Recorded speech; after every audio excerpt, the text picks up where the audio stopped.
Sekarang kita dengarkan tausiahnya Pak Ustadz Abdul Somad. Assalamualaikum Ustadz. Waalaikumsalam warahmatullahi wabarakatuh, Pak Karni. Pak Ustadz udah mendengar tadi apa aja alasan dari masjid-masjid yang masih saja melaksanakan ibadah berjamaah. Mereka juga berkeyakinan bahwa itu lebih bermanfaat dibanding sholat sendirian di rumah. Mungkin perlu penjelasan lebih jauh dari Pak Ustadz Abdul Somad. Bismillahirrahmanirrahim. Assalamualaikum warahmatullahi wabarakatuh. Alhamdulillah, wassalatu wassalamu ala rasulillah wa ala alihi wa sahbihi wa man tabi'ahu wa mawalah. Pak Karni beserta seluruh alim ulama, masyarakat, tak dapat saya sebut satu persatu. Saya menjelaskan secara fikihnya dulu. Dalam sebuah hadis dikatakan, idza sami'tum bihi fi baladin, kalau kamu mendengar ada suatu wabah di suatu negeri, fala taqdimu ilaihim. Janganlah kamu datang ke negeri itu.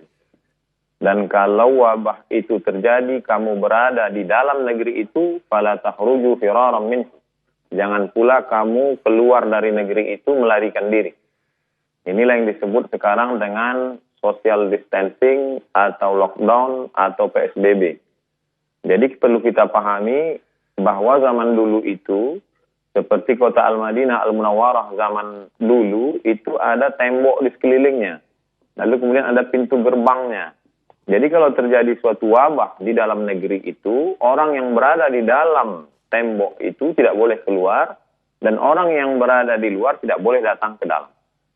Nah sekarang skopnya lebih kecil lagi. Karena wabah ini tidak hanya di suatu negeri, tapi dia sudah masuk ke dalam rumah. Dan kita tidak tahu rumah siapa yang sudah didatangi virus COVID-19. Hampir semua. Jadi saya tidak tahu bahwa rumah tetangga saya ada, bahwa rumah orang yang kaya, pejabat juga bisa kena. Dengan kita dengar berita banyak, maka tidak ada solusi lain kecuali kita tetap di rumah kita masing-masing. Karena rumah kita saja yang steril. Jadi kalau dulu suatu negeri, sekarang skopnya lebih kecil hanya di rumah saja. Lalu kemudian hadis lain disebutkan, firra minal majzum, larilah engkau dari orang yang terkena penyakit menular, firaraka minal asad, seperti engkau lari dari singa. Jadi sebetulnya secara fikih simpel saja aturan yang sudah diajarkan oleh Nabi Muhammad SAW 14 abad lalu itu simpel, sederhana. Dan itu dilaksanakan. Di Maroko, saya masih kontak ke adik kelas saya di sana, saya tanya, ada kalian sholat berjamaah Jumat? Jumat tidak ada. Sholat fardu tidak ada, tutup semua. Di Mesir juga begitu.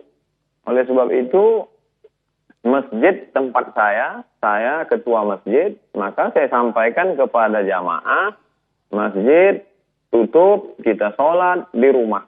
Saya buatkan video tutorial dari mulai tarawih di rumah, witir di rumah, tadarus di rumah, sholat zuhur pengganti Jumat, bahkan sampai di video tutorial itu sampai ke sholat Idul Fitri di rumah, lengkap dengan dalil-dalil fikihnya.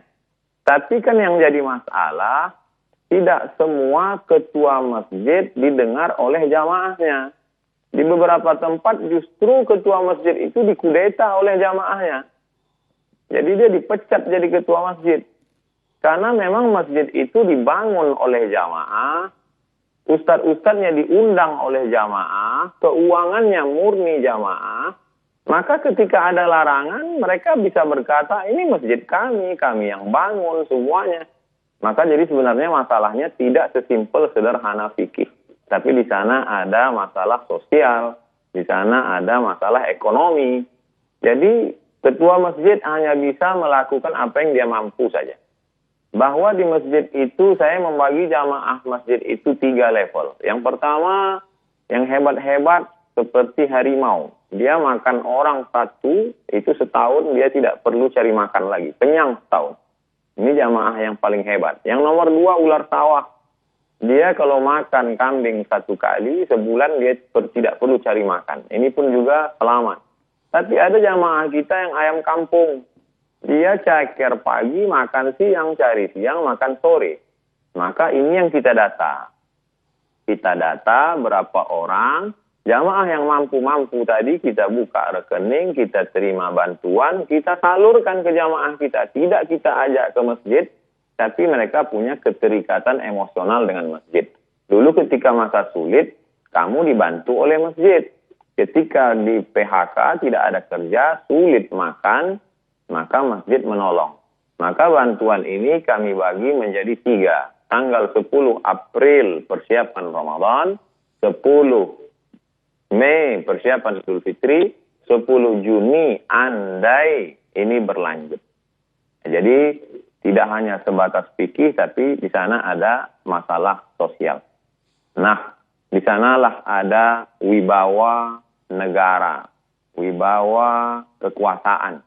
Oleh sebab itu, insya Allah jamaah akan mendengar kalau mereka perutnya kenyang, kalau mereka ada bantuan dan lain sebagainya. Jadi kalau berkutat masalah fikih ini kita tak akan selesai. Karena dia akan pakai pendapat ini, pendapat ini, pendapat ini, banyak sekali. Tapi yang saya terapkan di masjid di tempat saya, kita tutup sampai nanti insya Allah ini damai, selesai, barulah kita buka lagi sholat. Tentang masalah sholat tarawih, orang bisa sholat tarawih di rumah. Karena Nabi SAW pun sholat tarawih malam pertama, malam kedua, malam ketiga, Nabi tidak keluar lagi. Khasyitu an tufrada alaikum, aku khawatir nanti diwajibkan kepada kamu. Maka Nabi sholat sendiri. Lalu kemudian bagi yang ingin sholat tarawih di rumahnya, maka dia berjamaah. Begitu juga dengan witir, begitu juga dengan tadarus Al-Quran. Adapun tentang masalah sholat Jumat, man tarakal jumu'ata salasa marratin, siapa yang meninggalkan sholat Jumat 3 kali tahawunan, karena menyepelekan Jumat, karena meremeh-temehkan Jumat. Adapun pada saat takut, pada saat khawatir, maka dalam Islam diajarkan la tulqu bi'aidikum ila tahlukah. Jangan kau jerumuskan dirimu ke dalam kebinasaan. Hanya saja memang wabah zaman dulu berbeda dengan wabah zaman sekarang. Wabah pada zaman dulu hanya terjadi di Mesir saja. Syekh Ali Jum'ah pernah menulis bahwa dulu penduduk Mesir pernah 20 juta, lalu ketika diserang oleh wabah hanya tinggal 2,5 juta saja. 17,5 juta semuanya habis. Bahkan ketika mereka ingin menolak bala ini, mereka kumpul bersama, membaca Sahih Bukhari, bertawassul kepada Allah, diharapkan dengan membaca Sahih Bukhari ini, maka wabah ini akan hilang. Justru dengan berkumpul ramai itu, wabah makin menyebar. Maka dikomentari oleh Al-Hafiz Ibnu Hajar Al-Asqalani, perkumpulan mereka membaca Sahih Bukhari untuk mengusir wabah itu tidak sesuai dengan sunnah Rasulullah SAW. Karena sunnah ketika terjadinya wabah adalah menjauh diri dari wabah seperti menjauhkan diri dari singa. Menjauhkan diri dari wabah, menetap di suatu tempat yang tidak ada wabah.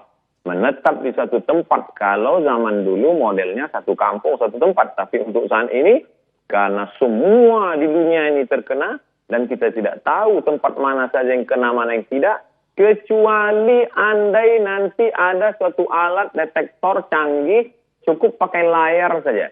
Sehingga ketika layar itu dipakai, dipasang di depan pintu, langsung ketahuan. Ini ada virusnya, ini tidak. Yang tak ada virus, masuk masjid. Yang ada virus, masuk rumah sakit. Yang tak ada virus, masuk masjid. Itu baru bisa. Tapi untuk hari ini kita tidak tahu siapa yang ada virus, siapa yang tidak.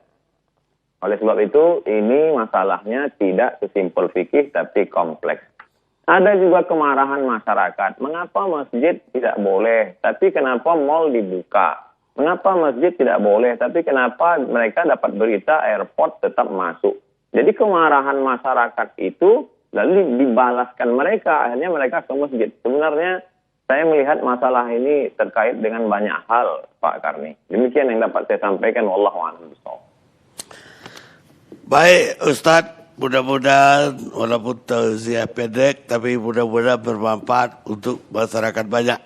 Amin ya rabbal alamin. Baik yang sekarang masih melaksanakan sholat berjamaah, baik Jumat, Tarawih, ataupun nanti sholat Id, maupun yang sudah tidak melaksanakan. Mudah-mudahan dapat manfaat dari tausiah. Terima kasih. Jazakumullah. Makasih Pak. Pak Ustadz udah